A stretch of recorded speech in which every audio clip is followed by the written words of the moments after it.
Maayong hapon, yan ang Butuan on News Update sa Butuan City Public Information Office. Daghan sa mga aplikante ang hired on the spot sa natigayong Job Fair 2024 kagahapon sa Almont Inland Resort ug ubang bahin sa Rehiyon, Caraga. Gawa sa Job Fair, aduna sad nakadisplay nga mga pagkaon, kakanin ug uban pang mga pampasalubong ug snack. Ang report ni Michelle Hamodio. Midag sa mga nangita og trabaho sa natigayong Job Fair 2024 kagahapon sa Almont Inland Resort ning syudad subay sa temang sa bagong Pilipinas, manggagawang Pilipino, kabalikat at kasama sa pag-asenso. Gipangunahan sa Department of Labor and Employment Condole kauban ng Public Employment Service Office Conpeso ang natigayong Job Fair. Mukabat sa gatusan ka job vacancies ang gitanyag sa local ug overseas employers sa Job Fair. We reiterate our heartfelt thanks to all our participating employers, over 100 of you all over our region. Your engagement is very crucial in driving our regional economy forward and providing valuable career opportunities to our workforce.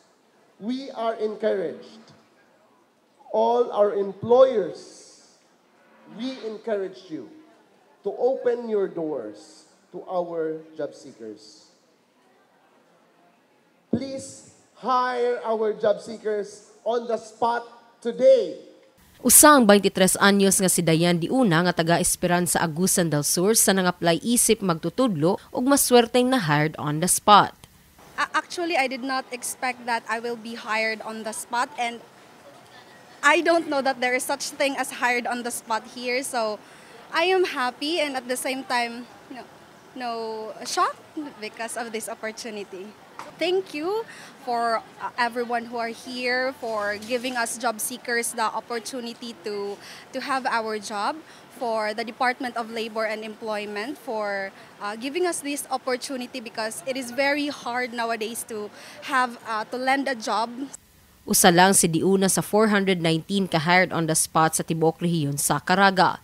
Samtang gipaabot sab ni Konsehal Arturo Gado ngadto sa mga job seekers ang paghatag sa ilang best para ma-hire sila sa ilang gi-applyang trabaho. Ug sa atong mga job seekers, ihatag ang inyong best nga diin sa pag-interview sa mga ania karon, ihatag nga diin karapat dapat mo nga madawat. And I hope nga madawat ka mo. Gawas sa job fair, duna sab kadiwa ng Pangulo diin dunay mga pagkaon, suka kakanin ug uban pa nga perfect pasalubong o snack. Duna sab tupad distribution o GIP distribution. Anaa sab sa kalihukan ang DTI, Philippine Army, DOT ug uban pang ahensya sa gobyerno. Michelle Hamudyong para sa Butuan All News Updates.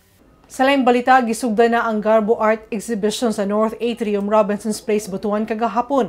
Abli na sa publiko ang Garbo Art Exhibition yung gipangunahan sa City Tourism and Cultural Affairs ug SK Federation. Daghan sa mga artist ang niapil sa kalihukan ug mga estudyante sa Libertad National High School nga dunay hilig sa arts. Makita ang nagkadayang mga artwork sa mga artist gikan sa Butuan ug usa ubang bahin sa Caraga. Giawhag ang katawhan sa pagbisita sa exhibit nga mulungtad hangtod Hunyo 1, 2024. Ang Garbo 4 a group art exhibition subay sa kasaulugan sa Balangay Festival 2024. Ug mo kato mga updates ng adlaw alang sa mga updates, follow i-like ang official Facebook page, TikTok, Instagram ug Twitter account ug subscribe sa YouTube channel sa Butuan City Public Information Office. Ako si Charmaine Awitan. Daghang salamat.